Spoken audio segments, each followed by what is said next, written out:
By the summer of 1944, Allied victory in Western Europe appeared no longer a question of if, but of timing. Maps were filling in, fronts were stabilizing, and calculations suggested the war had entered a predictable phase. Then the reports arrived from France, advancing faster than any plan allowed. This channel examines World War II through the moments when assumptions hardened, decisions narrowed, and history moved forward with fewer options than anyone expected. If you're new here, consider subscribing. Now, let's begin. By June 1944, the British war effort was no longer improvising. The emergency tone that had defined the early years of the conflict had faded from Whitehall. The Luftwaffe no longer bombed London. The Royal Navy controlled the sea lanes. Allied industry was producing materiel at a scale that German planners could no longer match. For the first time since 1939, British leaders believed they were managing a war rather than surviving one. Management required predictability. Inside the British planning apparatus, particularly within the War Office and intelligence branches attached to Allied headquarters, the war in Western Europe was increasingly understood as a logistical problem that could be solved through calculation. Armies moved on fuel. Fuel moved on trucks. Trucks moved on roads. Each variable could be measured, modeled, and constrained. These were not casual estimates. They were the product of decades of institutional memory. British officers responsible for operational planning in 1944 had been trained in the shadow of the First World War. Many had studied the failure of the 1918 advances, where momentum collapsed not because of resistance, but because supply could not keep pace. That lesson had been reinforced in the interwar period, refined in staff colleges, and validated again during the early desert campaigns of 1940 to 1942. Armored warfare, as Britain understood it, moved only as fast as its supply columns. From this belief flowed a series of assumptions that were rarely questioned by mid-1944. Fuel consumption rates for tanks were calculated down to the mile. Road capacity in France was estimated based on civilian traffic studies and wartime damage assessments. Daily advance limits were established not as aspirations, but as physical ceilings. The number that mattered most was simple. An armored formation, even under favorable conditions, could not advance more than 10 to 15 miles per day without risking a breakdown in supply. Beyond that distance, fuel trucks would arrive late or not at all. Maintenance units would fall behind. Communications would stretch thin. Momentum would stall. This was not theory. It was doctrine. British planners believed this constraint applied universally, regardless of national temperament or individual command style. The variables could change slightly, but the equation itself was fixed. No army could escape it. When Allied forces landed in Normandy on June 6, 1944, these assumptions framed every expectation that followed. The initial campaign unfolded largely as predicted. The bocage slowed movement. German resistance, while uneven, imposed delays. Fuel consumption matched projections. Advance rates remained cautious and controlled. For British intelligence officers monitoring the campaign from London, the war was behaving correctly. Even setbacks reinforced confidence. When Allied units became bogged down in late June, early July, the explanation was immediate and reassuring: terrain and congestion. The model still held. Then, in late July 1944, the breakout occurred. Operation Cobra shattered the German front in Normandy. American forces surged west and south. German command cohesion deteriorated rapidly. Entire units disintegrated or withdrew in disorder. For British planners, this was an acceleration, but not a rupture. The advance would slow soon enough. It always did. As August approached, British intelligence officers began receiving daily situation reports tracking American movement across France. At first, the pace was notable but acceptable. Then it became uncomfortable. Reports showed American armored elements advancing far beyond projected daily limits. The distances were not marginal. They were dramatic. Columns appeared on maps where no Allied units were expected for days. At first, this was treated as an error of plotting. Staff officers cross-checked coordinates. Map overlays were reviewed. Messages were re-decoded. It was assumed that forward elements had been misidentified, or that reconnaissance units were being mistaken for main forces. These were reasonable explanations. The alternative implied something far more troubling: that the foundational assumptions underpinning Allied planning were wrong. By early August 1944, that possibility could no longer be ignored. British intelligence officers began to notice a pattern. The anomalies were not isolated. They were consistent. Each new report placed American units farther forward than the last, often by distances that exceeded doctrinal limits entirely. Fuel estimates were consulted again. Nothing had changed. According to the calculations, the American advance should have paused. According to the charts, the tanks should have been dry. According to every model in use, the movement was unsustainable. Yet the reports continued. What disturbed British planners most was not speed alone, but silence. Communications from the advancing American formations were intermittent. Radio traffic thinned. Units appeared, then vanished from the intelligence picture, only to reappear farther ahead. This was interpreted not as audacity, but as breakdown. From the perspective of London, this looked less like operational brilliance and more like reporting failure. Intelligence officers were trained to distrust outliers. One anomalous report could be dismissed. Several could be debated. A Patton demanded explanation. The explanation they reached was conservative, procedural, and entirely consistent with their training. The reports must be wrong. Either American field headquarters were misreporting positions, or messages were being corrupted by transmission errors. It was also possible that junior officers were exaggerating progress, mistaking scattered resistance for collapse. There was precedent for this kind of confusion. Fast-moving operations often generated misleading intelligence. In 1918, British commanders had repeatedly misjudged the location of their own forward units during rapid advances. In North Africa, dust, distance, and unreliable radios had produced similar distortions. British intelligence defaulted to what it knew. No armored force could move that fast and remain supplied. Therefore, the reports describing such movement could not be accurate. By August 2, 1944, this assumption hardened into consensus within parts of the British intelligence apparatus. American progress was acknowledged, but its scale was discounted. The maps in London advanced cautiously, even as reports suggested otherwise. The war, as understood from the planning rooms, still followed the rules. But the gap between the maps and reality was widening. And for the first time since Normandy, British certainty began to lag behind events. The clock was now ticking. By early August 1944, British intelligence faced a problem it did not yet recognize as structural.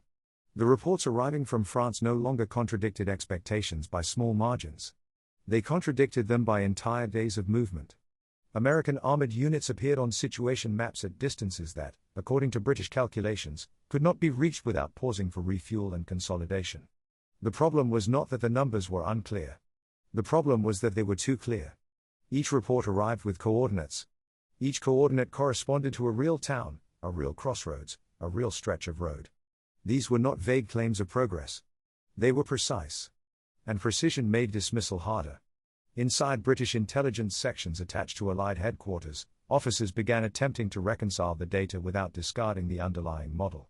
They assumed error, but not fabrication. Something in the system had to be misfiring. One possibility was communications delay. Fast-moving operations often produced what staff officers referred to as time displacement.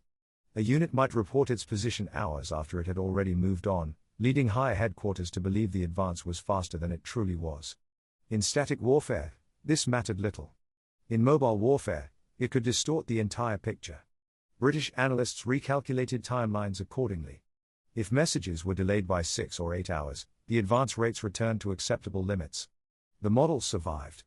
But the next day's reports arrived, and the pattern repeated. Another possibility was misidentification. Reconnaissance units often operated far ahead of main forces. Light armored cars, infantry patrols, or airborne detachments could reach positions that heavier formations could not sustain. If these elements were being reported as the vanguard of full divisions, the apparent speed would be exaggerated. This explanation was circulated quietly within intelligence summaries. It allowed planners to acknowledge movement without accepting impossibility. But it required that multiple independent reports, across several days, had all made the same mistake. By August 3, this explanation, too, began to strain. What unsettled British intelligence most was the absence of confirming signals. Under normal circumstances, a rapid advance generated noise. Radio traffic increased. Requests for fuel, ammunition, and replacement vehicles multiplied. Liaison officers relayed problems upward. The administrative machinery of an army under strain made itself heard. In this case, there was silence. American formations appeared to be advancing faster than doctrine allowed, while simultaneously generating fewer logistical distress signals than expected. This was the opposite of what planners anticipated.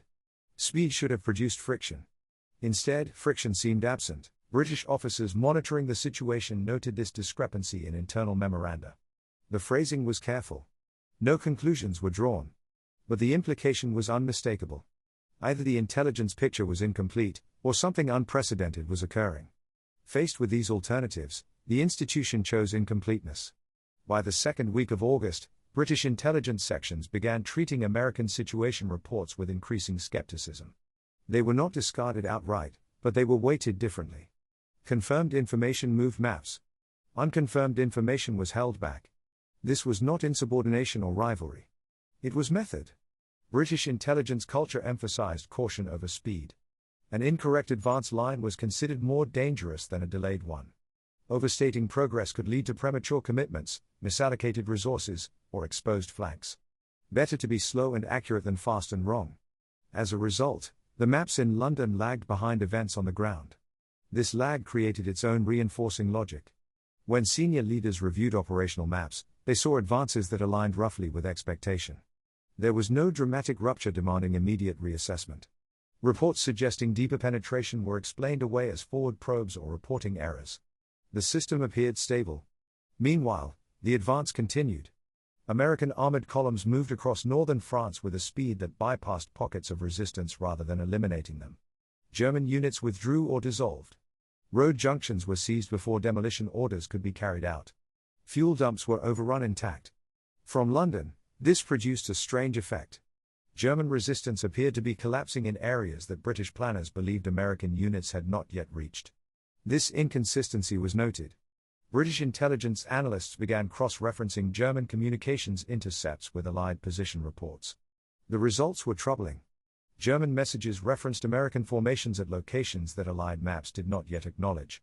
This raised a new possibility: the Germans might be exaggerating Allied progress. Enemy forces under pressure had been known to overestimate threats before. Inflated reports could reflect panic rather than reality. British intelligence had seen this pattern repeatedly during the war. This explanation was added to the growing list. By August 4, 1944, British intelligence found itself surrounded by explanations, none of which required abandoning the central assumption. The American advance appeared too fast because messages were delayed. Units were misidentified. Reconnaissance elements were mistaken for main forces. Enemy reports were unreliable. Each explanation was plausible. Together, they formed a shield around doctrine. What went largely unspoken was the simplest explanation. The advance was real. There was another factor that complicated British interpretation: communications breakdown. As American units moved rapidly across France, their radio networks stretched beyond planned limits. Relay stations lagged. Frequencies became congested. Command posts relocated frequently. Situational awareness degraded even within American headquarters. From the British perspective, this created a paradox. The faster the Americans moved, the less clearly they could be tracked. British officers reviewing signal traffic noted increasing gaps. Some units seemed to disappear from the intelligence picture entirely for hours at a time. When they reappeared, they did so far ahead of their last confirmed position. This did not look like controlled momentum. It looked like chaos. In British planning culture, chaos and speed rarely coexisted successfully. Rapid advances were expected to generate administrative breakdowns, not outrun them. Therefore, the conclusion hardened further. The reports were unreliable. By mid-August, this skepticism reached higher levels of the British command structure. Situation briefings began to include qualifiers when referencing American progress. Phrases such as reported, claimed, or unconfirmed appeared with increasing frequency. The effect was subtle but consequential. British leaders, including those briefing the Prime Minister, were not being lied to. But they were being protected from conclusions that challenged institutional certainty. The war was still assumed to be moving at a pace that could be managed. Behind this confidence lay an unexamined belief that success behaved like failure in reverse. That momentum would taper, lines would stabilize, and planning assumptions would remain valid. By August 10, that belief was no longer sustainable. But the maps had not yet caught up. And the distance between what British intelligence believed and what was happening on the ground continued to grow. The gap was now wide enough to matter. From here on, the war moved faster than the institutions built to understand it. By mid-August 1944, the British planning model had not failed. It had simply stopped explaining events. This distinction mattered. Institutions rarely abandon assumptions because they are wrong. They abandon them because they become unusable. For British intelligence, the advance across France was no longer something that could be corrected through better plotting or delayed reporting. The discrepancies were now too large, too frequent, and too persistent. The equation that governed armored warfare was still intact on paper. Fuel consumption per vehicle remained unchanged. Truck capacities remained fixed. Road limits remained finite. Nothing in the underlying mathematics had shifted. And yet the outcome no longer followed. British analysts began to review the equation more closely, not to discard it, but to understand where it might be incomplete. The original calculations assumed a closed system. Fuel flowed from Allied depots, through designated supply routes, to forward units. Consumption rates were predictable. Losses were anticipated. Delays were built into the margins. What was not assumed was substitution. British doctrine treated fuel as a centrally controlled resource. It was delivered forward through organized channels. When those channels were stretched, movement slowed. This had been true in 1918, in 1940, and again in North Africa. But France in August 1944 was not North Africa. As American forces advanced, they encountered a landscape saturated with German infrastructure. Retreating units abandoned depots, transport columns, and fuel reserves intended for their own mobile warfare doctrine. In many cases, demolitions were incomplete or never carried out. This was not initially visible to British planners. Intelligence reports from the front mentioned captured supplies, but such reports were common throughout the war and usually marginal. A few trucks here. A depot there. These were treated as bonuses, not foundations. What British intelligence had not modeled was scale. American formations were not supplementing their fuel supply with captured stocks. They were, at times, replacing it. Entire columns continued moving on gasoline seized from German depots, often within hours of capture. The advance did not pause because the fuel did not need to arrive from the rear. This single variable invalidated the equation. British planning assumed fuel scarcity as a constant. Patton's advance temporarily eliminated scarcity altogether. This was not innovation in a technical sense. No new weapon had been introduced. No logistical miracle had occurred. The trucks were the same. The tanks were the same. The roads were the same. What had changed was behavior. American commanders on the ground treated logistics as opportunistic rather than procedural. Movement was prioritized over consolidation. Fuel was taken where it was found. Routes were altered to seize supply nodes rather than secure flanks. From a British doctrinal perspective, this approach appeared reckless. It exposed units to counterattack. It relied on uncertainty. It violated principles that had been refined through decades of painful experience. But it worked. As British intelligence analysts began to understand this, the tone of internal assessments shifted. The reports became more tentative. Explanations that had once been sufficient were quietly retired. The silence that had so concerned planners earlier now took on a different meaning. American units were not failing to report because they were disorganized. They were failing to report because they were moving faster than their reporting systems could adapt. Speed had become its own form of protection. By August 15, 1944, British intelligence officers reviewing German intercepts noted a pattern of desperation. German messages referenced American units appearing in unexpected locations, severing lines of retreat, and overrunning rear area installations. These messages aligned more closely with American situation reports than British maps did. This forced a recalibration. British analysts began adjusting their plotting assumptions, moving American units forward on maps faster than doctrine allowed. The effect was immediate and unsettling. Front lines elongated. Flanks appeared exposed. The neat geometry of the campaign dissolved into something more fluid and harder to control. What British planners were seeing was not chaos, but a different tempo of war. This tempo had consequences. Supply systems designed for methodical advances struggled to keep up. American headquarters improvised. Fuel trucks were rerouted. Maintenance schedules were deferred. Command posts leapfrogged forward with minimal preparation. From London, this looked like risk accumulating faster than it was being managed. British intelligence officers did not dispute the effectiveness of the advance. They questioned its sustainability. The concern shifted from whether the reports were true to how long they could remain true. This distinction was critical. By accepting the reality of the advance, British planners now faced a different problem. If the Americans were indeed this far forward, then the assumptions underpinning Allied coordination were obsolete. Plans based on synchronized movement, phased objectives, and predictable supply intervals no longer applied. This raised uncomfortable questions. Could flanks be protected at this speed? Could German counterattacks exploit the gaps? Could momentum be maintained without catastrophic failure? These questions did not have immediate answers. What they did have was implication. If Patton's advance succeeded, it would force a reconsideration of Allied doctrine. If it failed, it would validate British caution at enormous cost. By late August 1944, British intelligence had stopped arguing that the reports were fake.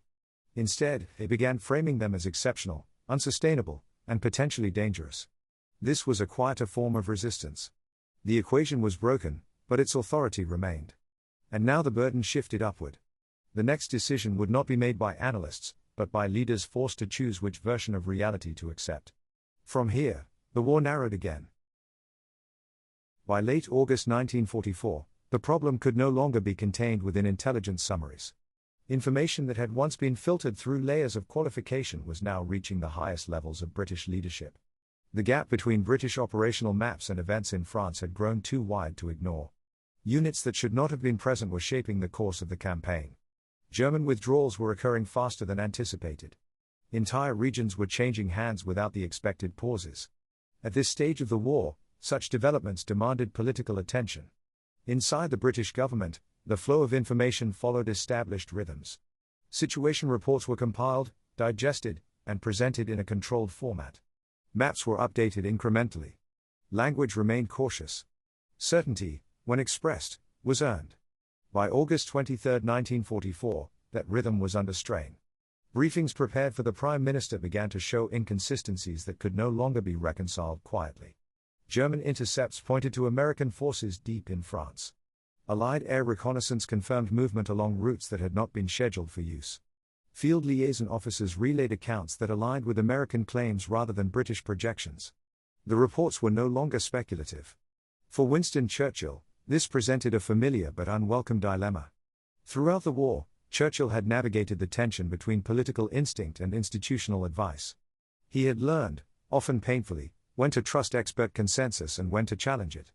In this case, the experts were divided not by interpretation, but by time. Some advisors still believed the American advance would slow. Others acknowledged its reality but warned of imminent overextension. Few were prepared to say openly that British planning assumptions had been overtaken. Churchill requested clarification. Maps were laid out. Pins were adjusted. Distances were measured again. Each adjustment pushed the front farther east than anticipated. The effect was cumulative. According to staff notes from this period, the Prime Minister spent longer than usual reviewing operational maps. There was no recorded outburst. No dramatic intervention. What stood out was the silence. The maps did not reflect a victory being managed. They reflected a campaign running ahead of its own planning framework. This mattered politically. British influence within the Allied command structure depended in part on intellectual authority. British planners had built much of the logistical architecture supporting the invasion of Europe. Their models underpinned coordination between armies. If those models no longer applied, British leverage diminished. Churchill understood this instinctively. The American advance, driven by speed rather than consolidation, challenged not only military doctrine but the balance of Allied decision-making. If momentum dictated outcomes, then those willing to accept risk gained influence. Those urging caution risked irrelevance. By August 25, 1944, Paris was liberated. The event itself was symbolic, but its implications were operational. The liberation occurred sooner than British planners had expected, and largely outside the framework they had anticipated. The war was accelerating toward Germany faster than consensus had predicted. Churchill's advisors now faced a narrowing set of options. They could continue to frame the American advance as exceptional and temporary, buying time for doctrine to reassert itself. Or they could accept that the tempo of the campaign had fundamentally changed, forcing British planning to adapt in real time. Acceptance carried risk. It meant acknowledging that previous confidence had been misplaced. It meant rethinking coordination, supply priorities, and strategic sequencing. It also meant conceding that the initiative had shifted decisively. Churchill chose acknowledgement without endorsement. British briefings began to reflect the reality of the American advance more accurately, while continuing to emphasize the dangers inherent in its speed. This allowed political leadership to stay aligned with events without fully abandoning institutional caution. The maps were updated. The pins moved. But the underlying discomfort remained. British leaders now understood that the war was no longer proceeding according to the assumptions they had relied on since 1918. The pace of operations had exceeded the boundaries of doctrine. The question was no longer whether Patton's reports were accurate. The question was what followed when success outran control. By the end of August 1944, the campaign in Western Europe had entered a phase where outcomes were being shaped faster than institutions could adapt. From here on, every decision carried greater consequence. The window for recalibration was closing. By early September 1944, the advance that had confounded British intelligence was no longer in question. It was happening. It had happened. And now it was slowing. This was not immediately visible on maps. The front lines continued to move eastward. German resistance remained uneven. Cities fell with little fighting. From a distance, the campaign still appeared fluid and successful. But beneath the surface, strain was accumulating. The same variable that had broken the equation now began to expose its cost. Fuel captured from German depots had enabled speed, but it had not created permanence. The supplies seized during the advance were finite. Once consumed, they could not be replaced locally. As American formations pushed farther from the beaches of Normandy, the distance to Allied supply ports increased dramatically. British planners had always anticipated this moment. Their models did not deny the possibility of rapid advances. They denied their sustainability. The concern was not whether an army could outrun its logistics briefly, but whether it could do so indefinitely without consequence.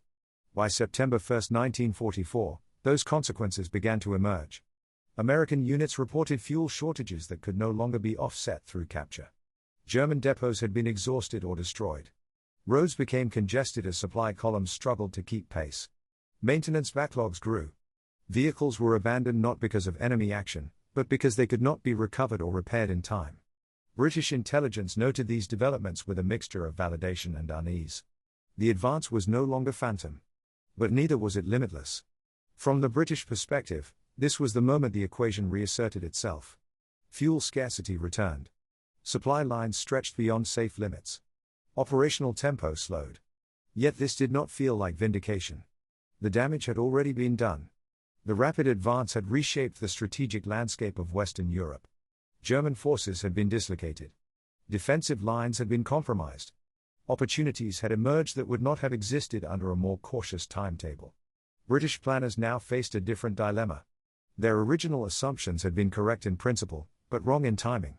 The constraints they predicted did materialize, but only after the campaign had already changed irreversibly. This distinction mattered. If the advance had stalled earlier, doctrine would have been confirmed. If it had continued indefinitely, doctrine would have been overturned. Instead, reality occupied an uncomfortable middle ground. Speed had been both decisive and costly. British intelligence assessments from early September reflect this ambiguity. Reports acknowledged the effectiveness of rapid exploitation while emphasizing the dangers of overextension. The tone shifted from skepticism to warning. The language was careful. No one claimed the advance had been a mistake. No one claimed British caution had been misplaced. Instead, the narrative emphasized balance, coordination, and the need to reassert control.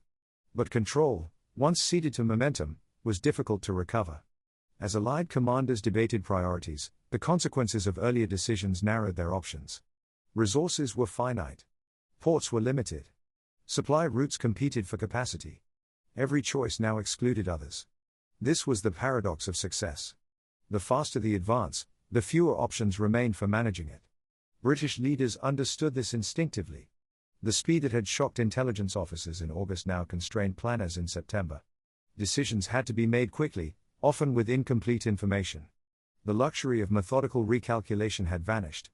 The war had entered a phase where assumptions no longer preceded events. They followed them. By mid-September 1944, Allied operations faced a series of crossroads. Whether to prioritize northern thrusts, consolidate gains, or pause to rebuild logistics was no longer a theoretical debate. Each option carried irreversible consequences. British planning doctrine, shaped by attrition and endurance, struggled to assert itself in an environment dominated by momentum and urgency. The cost of speed was not collapse. It was compression. Time, space, and choice all narrowed simultaneously.